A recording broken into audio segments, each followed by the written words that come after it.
Shalom, bertemu lagi dengan saya di dalam renungan pada hari ini. Mari kita memulainya dengan berdoa. Bapa di surga, terima kasih Tuhan untuk kebaikan-Mu untuk kami sepanjang hari. Kami bisa bangun pagi hari ini dengan tubuh yang sehat, kami mengucap syukur. Tuhan, kami mau menjalani hari ini, pimpin kami Tuhan beserta dengan kami sehingga apa yang kami lakukan semua seturut dengan rencana dan kehendak-Mu. Dan Tuhan, untuk renungan kali ini biar Engkau yang ajar kami untuk kami bisa duduk diam dan mendengarkan Tuhan untuk renungan ini dan mengerti Bapak apa yang Kau mau dalam hidup kami. Terima kasih Tuhan, hal Yesus, amin. Shalom saudara-saudara, hari ini kita akan memulai renungan. Saya akan mulai dengan ayat. Saya akan mulai dengan ayat dari Matius 7 ayat 20. Jadi dari buahnya kamu akan mengenal mereka. Satu lagi di Yohanes 15 ayat 5. Akulah pokok anggur dan kamulah ranting-rantingnya. Barang siapa tinggal di dalam aku dan aku di dalam dia, ia berbuah banyak. Sebab di luar aku, kamu tidak dapat berbuah apa-apa. Hari ini saya mau ambil temanya tentang buah, saudara. Kita tahu bahwa Allah itu menyukai kalau kita itu menghasilkan buah.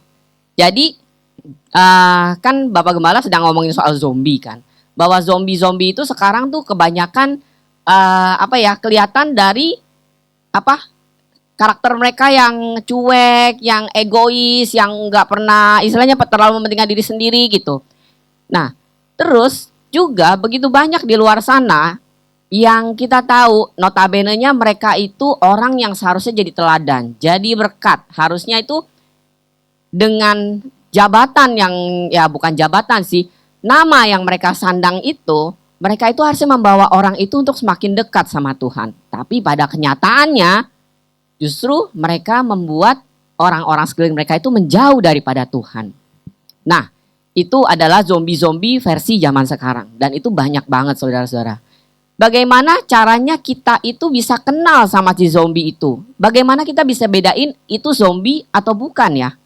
Lah saudara, dia itu bertopeng dengan begitu manisnya sebagai seorang hamba Tuhan misalnya. Tapi pada kenyataannya apa yang dia sampaikan adalah pemutarbalikan fakta dari sebuah firman Tuhan. Dari firman Tuhan. Kalau kita tidak benar-benar hidup di dalam firman itu dan kita tidak belajar untuk berbuah dari firman itu, maka kita tidak akan bisa membedakan itu yang mana yang benar, mana yang zombie. Nggak bisa kelihatan saudara, ini zombie apa bukan saudara. Ya, jadi dari buahnya itulah ketahuan dia itu zombie apa bukan. Pohon mangga berbuah mangga, pohon pepaya berbuah pepaya. Kalau pohon pepaya berbuah durian, wah ngaco kan jadinya kan. Nah, jadi dari buahnya lah seseorang itu akan dikenal. Apakah dia zombie, apakah dia anak Tuhan. Judul saya kali ini adalah Plant versus Zombie. Ya, kalau teman-teman ada yang tahu, kemungkinan juga anak-anak lebih banyak yang tahu bahwa ada satu game yang namanya Plant versus Zombie. Gamenya itu kayak apa? Gamenya itu begini. Ada banyak plant, tanaman. Plant itu tanaman. Tanaman-tanaman. Nah, mereka itu disinari matahari, kemudian dia berbuah. Nah, buahnya itu dilemparkan kepada zombie yang ada di seberang sana. Dilemparkan, sampai akhirnya karena kena buah itulah si zombie itu mati. Nah, saudara mau jadi versus plantnya atau zombinya? Apakah saudara mau jadi plantnya, pohon-pohon Allah yang berbuah lebat, yang menghasilkan buah-buah yang baik? Kemudian kita melemparkan buah-buah baik itu, sukacita, kasih, damai sejahtera, penguasaan diri, kesabaran, kemurahan hatian, dan segala macamnya. Dan kita kalahkan zombie-zombie itu yang mereka pakai kedok hamba Tuhan. Mereka pakai kedok orang-orang terkemuka. Mereka pakai kedok segala macam yang baik-baik, tapi pada kenyataannya mereka sebenarnya ada zombie. Yang mana saudara?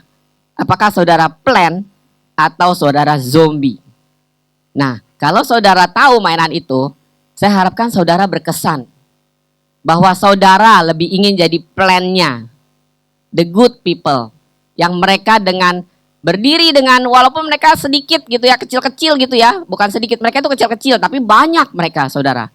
Dan mereka menyerang si zombie-zombie itu dengan buah-buah mereka. Dengan kebaikan, dengan kesabaran, ya kan? Dengan buah-buah roh yang kita hasilkan.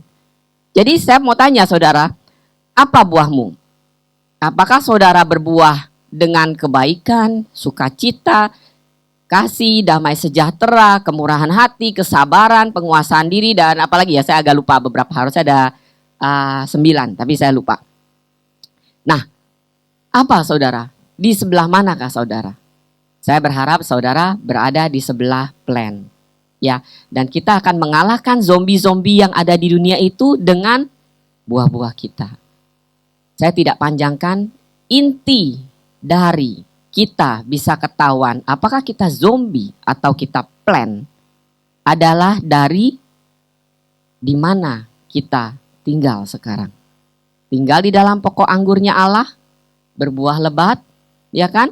Menjadi kesukaan Allah, atau kita cuma banyak ngomong tapi sikap kita itu menjatuhkan nama Tuhan malahan gitu kan istilahnya, dan membuat orang-orang di luar sana jadi terkecoh. Padahal ternyata kita adalah zombie-zombie yang kelihatannya suci itu. Nah, ingat, setiap kali saudara mau melenceng, ingat game plan versus zombie. Di mana saudara berdiri? Sebagai plan atau sebagai zombie? Mari kita berdoa.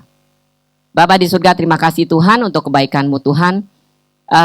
Kami mau belajar Tuhan untuk menjadi anak-anak-Mu yang berbuah, menghasilkan buah-buah yang baik, dan kami bisa mengalahkan zombie-zombie yang ada di dunia ini Bapa dengan buah kami Tuhan, dengan kebenaran yang berasal daripada Engkau, dengan kebaikan Bapa, dengan sukacita, dengan kasih, dengan damai sejahtera Tuhan, dengan penguasaan diri, dan dengan semua buah-buah yang baik Tuhan. Dan kami bisa mendapatkan buah itu dengan kami mau membaca firman-Mu, belajar dengar-dengaran sama Engkau. Bapa, ajar kami untuk tidak jadi zombie-zombinya Allah, tapi kami mau menjadi tanaman-tanaman Allah yang bisa berjuang Bapa untuk mengalahkan zombie-zombie yang ada di dunia ini. Terima kasih Tuhan, segala kemuliaan bagi nama-Mu, Hal Yesus, amin. Shalom, Tuhan Yesus berkati.